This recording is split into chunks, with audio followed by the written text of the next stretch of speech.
could you? The industry is a battlefield, child. Consider this a lesson learned.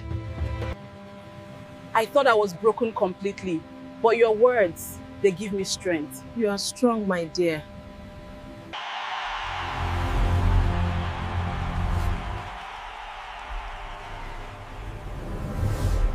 Your talent is the legacy we build upon.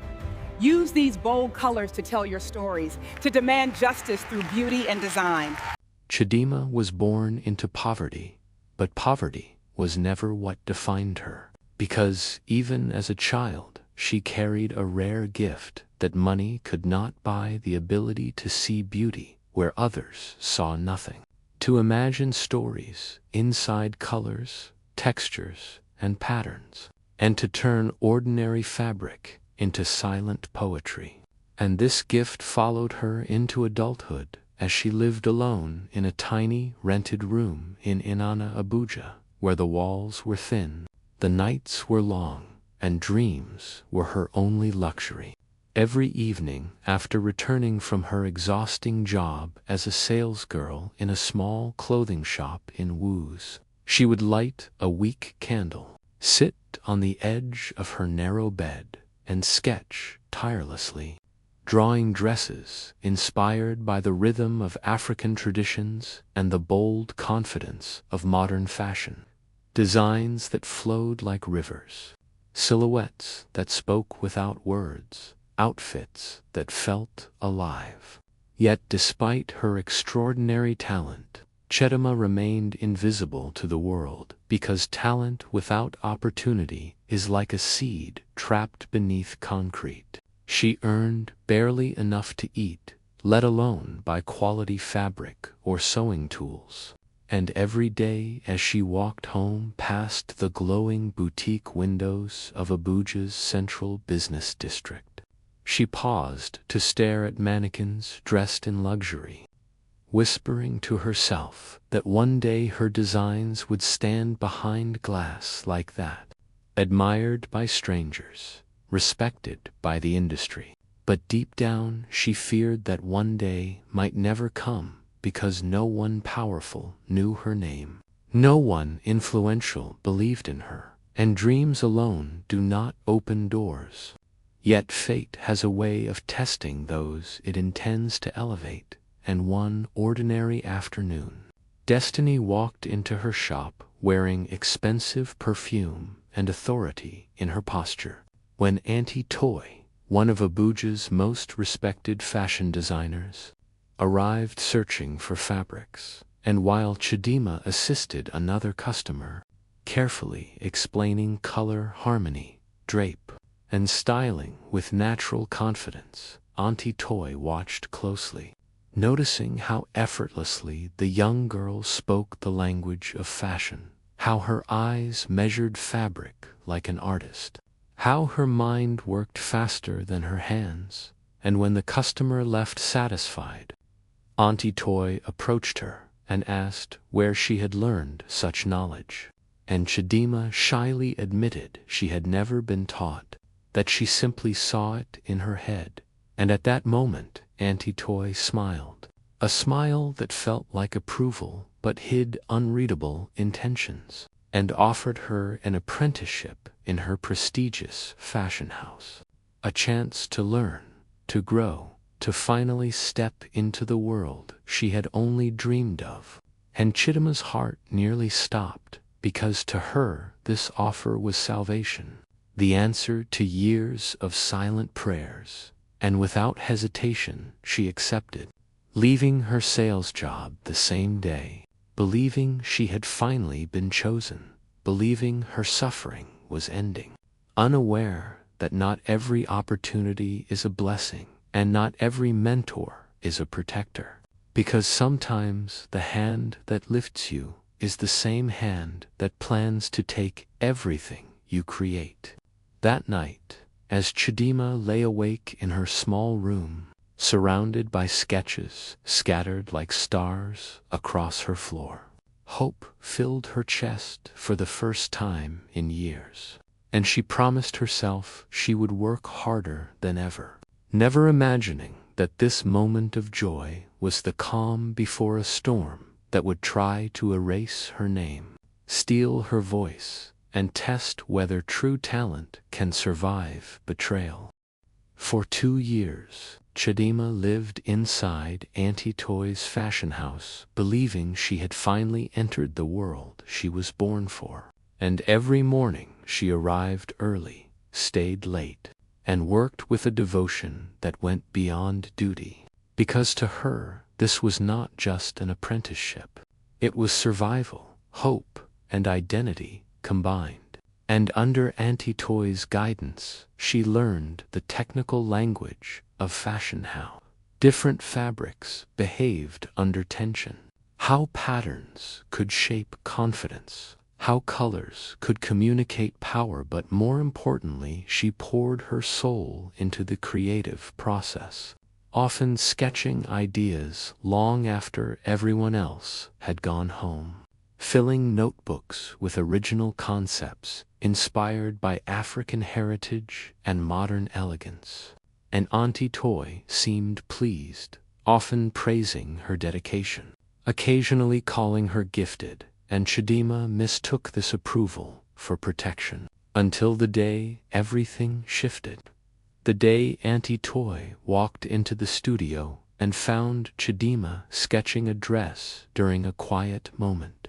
A design born purely from imagination, inspired by traditional Igbo motifs blended with contemporary silhouettes, flowing yet bold, delicate yet commanding. And as Auntie Toy studied the sketch, her expression changed subtly, her eyes lingering longer than usual, her voice unusually calm as she asked Chidima to explain the inspiration. And Chidima spoke excitedly, describing every detail, believing she was finally being seen, believing this design might become her breakthrough.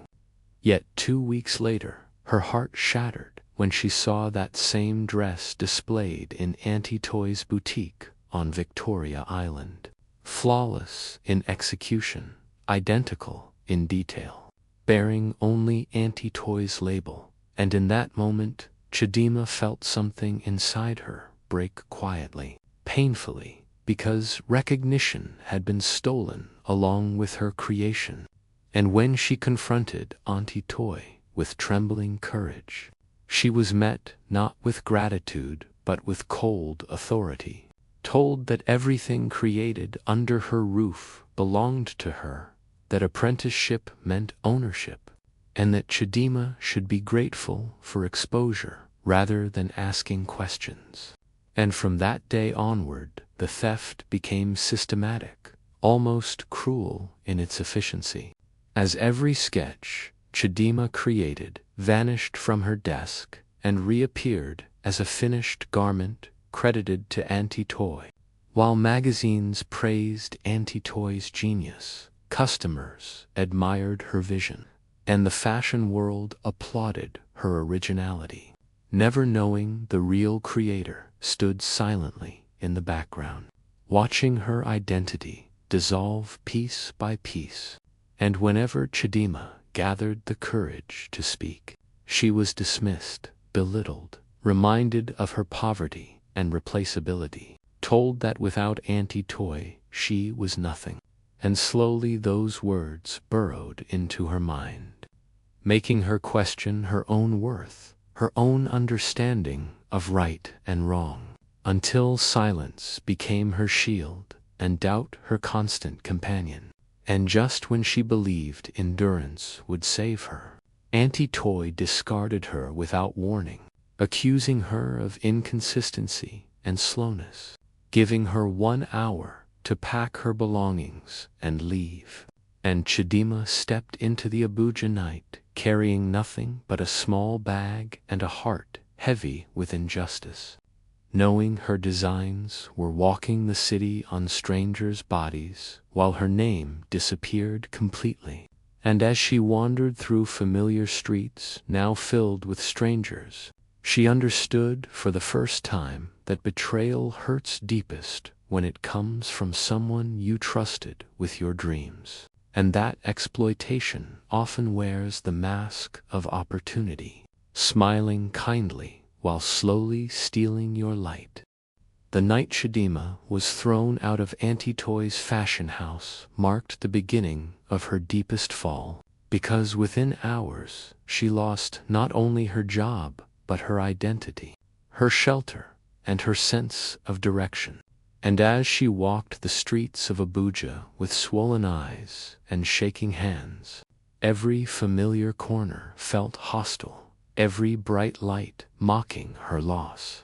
And for the first time in her life, she truly understood what it meant to be invisible, because no one knew her pain, no one knew her contribution, and no one knew that the beautiful designs filling boutiques across the city were born from the hands of a girl, now sleeping wherever exhaustion defeated fear.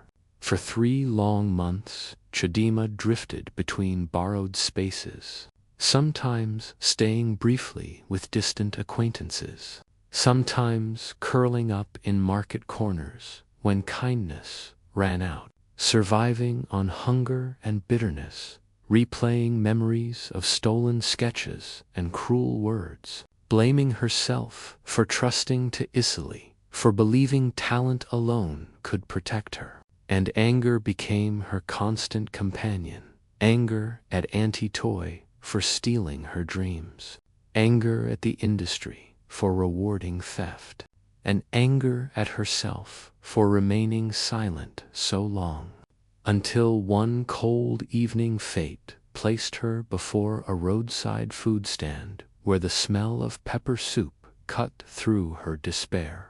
And there she met Amara, a woman whose hands were rough from work, but whose heart was soft with understanding. And without asking questions, Amara offered her food, a seat, and something Chidima had not felt in months: human dignity. And as warmth returned to her body, words poured out of her like a broken dam, and she told Amara everything: the apprenticeship, the stolen designs, the public praise that erased her existence. And as tears streamed down her face, she expected pity. But instead, Amara looked at her with fierce clarity and said words that struck deeper than sympathy, telling her that no one steals what has no value, that Auntie Toy's theft was proof of fear, not superiority. Proof that Chidima's talent was powerful enough to threaten her. And those words planted the first seed of strength back into Chidima's heart, because for the first time she saw her suffering not as proof of weakness but as evidence of worth. And while she stayed with Amara, slowly regaining stability, another force was quietly moving in the background. A fashion journalist named Damari, who attended one of Auntie Toy's shows and felt uneasy despite the applause, because something about the designs felt unfamiliar, too evolved, too sudden. And as someone who had followed Abuja's fashion scene for years, he sensed a story hidden beneath the surface, and curiosity turned into investigation as he traced patterns of success that coincided with the arrival and disappearance of apprentices.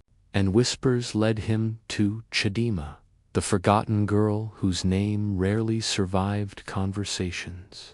And when he finally found her near Amara's stand and introduced himself, Chidima felt fear grip her chest, because silence had become her shield. But Damari's calm sincerity slowly broke through her defenses. And when she showed him her sketchbook pages and pages of original designs, matching the garments praised across the city, his reaction confirmed what she already knew: that truth had weight and evidence had power. And though she trembled at the thought of confronting a powerful figure, Chidima agreed to let the truth be told, understanding that staying silent would only continue the theft. And in that moment, between hunger and hope, fear and courage, Chidima made a choice that shifted her destiny, choosing visibility over safety, truth over comfort, and creation over surrender, proving that even when everything is taken from you, the decision to stand up can become the beginning of your return. Once Chidima agreed to let the truth be told, events began to move faster than she ever imagined, because Damari approached the story with the patience of a hunter and the integrity of a journalist who understood the danger of exposing powerful figures. And for weeks, he investigated quietly, speaking to former apprentices who had once passed through Auntie Toy's fashion house, discovering that Chidima's pain was not unique but part of a disturbing pattern where young talents were praised, drained of creativity, then discarded once their usefulness ended. And as each story echoed the next, the truth became impossible to deny. And when Damari finally published the article titled "The Hidden Genius Behind Abuja's Most Celebrated Designer," it exploded across social media like fire in dry grass, forcing the fashion industry to confront a reality it had long ignored. And the public reaction was immediate and brutal, as readers compared Chidima's original sketches with the finished garments displayed in Auntie Toy's boutiques, seeing with their own eyes that the designs were identical in structure, detail, and soul. And outrage replaced admiration as people questioned how long theft had been masquerading as genius. And while Auntie Toy attempted to defend herself by claiming apprentices merely executed her ideas, the evidence crushed every excuse, because truth spoken clearly carries a weight lies cannot withstand. And as the story spread internationally, fashion magazines withdrew praise, boutiques canceled orders, and invitations disappeared. And Auntie Toy's once glorious reputation crumbled almost overnight, while Chidima, who had spent months feeling erased, suddenly found her name everywhere, spoken with respect, curiosity, and admiration. And though the attention overwhelmed her, it also healed something broken deep inside, because for the first time the world acknowledged her existence. And opportunities began to arrive from unexpected places as designers reached out to collaborate. Fashion houses invited her for interviews, and creatives sought her vision. And through it all, Damari remained by her side, guiding her through the chaos with steady support, reminding her that justice, though delayed, had finally arrived. And as Auntie Toy's boutiques closed one by one and her influence faded into silence, Chidima stood at the edge of a new beginning, understanding that exposure was not revenge but restoration, because her stolen voice had been returned, her stolen identity reclaimed. And as she prepared to launch her own fashion line under her own name, she realized that success tasted sweeter when earned through truth, and that no matter how long lies dominate the spotlight, they eventually collapse under their own weight, while authenticity, once revealed, rises stronger than before, carrying with it the power to change not just one life, but an entire industry that had built itself on silence. When the noise finally settled and the truth had taken its place in the light, Chidima understood that reclaiming her name was only the beginning, because true victory was not found in fame alone, but in what she chose to build next. And with quiet determination, she launched her own fashion line under her own identity, pouring into it not just creativity, but the pain, wisdom, and resilience forged through betrayal. And from the very first collection, her designs stood apart, not because they were loud, but because they were honest, blending African heritage with modern confidence in a way that felt deeply personal yet universally powerful. And customers responded instantly. Critics praised her originality, and awards followed. But despite the success, Chidima never forgot the nights she slept hungry or the silence that once erased her existence.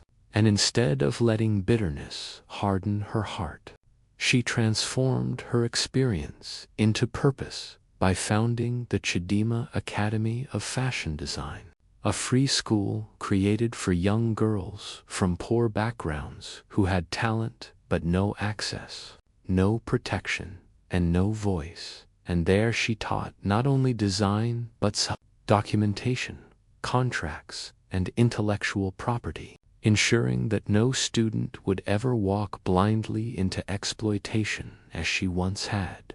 And as years passed, the academy grew, graduating dozens, then hundreds of young designers who launched businesses, secured fair opportunities, and carried forward a culture of integrity. And watching these girls succeed healed Chidima in ways money never could, because her suffering had become a bridge rather than a wound. And while her influence expanded, accountability also followed. As Chidima pursued legal action against Auntie Toy, not out of revenge but to establish truth in law as well as memory, and though the case took years, the final ruling recognized the theft and awarded compensation, proving that justice, though slow, is not imaginary. And alongside her professional growth, Chidima's personal life also flourished, as Damari remained her steady partner, their bond strengthened by shared values rather than convenience. And when he proposed to her on the same street where her dreams once felt unreachable, she said yes, with tears that carried no regret. And together they became advocates for fairness in creative industries, using their platforms to expose exploitation and protect emerging talent. And when Chidima later stood before a global fashion conference and spoke about her journey, her words moved the audience to tears as she reminded them that theft can delay destiny but cannot destroy it, that true talent cannot be buried no matter how deeply it is hidden. And when a frightened young girl approached her afterward, afraid to share her designs for fear of being robbed, Chidima held her hands and spoke with quiet authority, telling her to be brave but also wise, to document everything, to learn her rights, and above all, to believe that her gift belonged to her alone.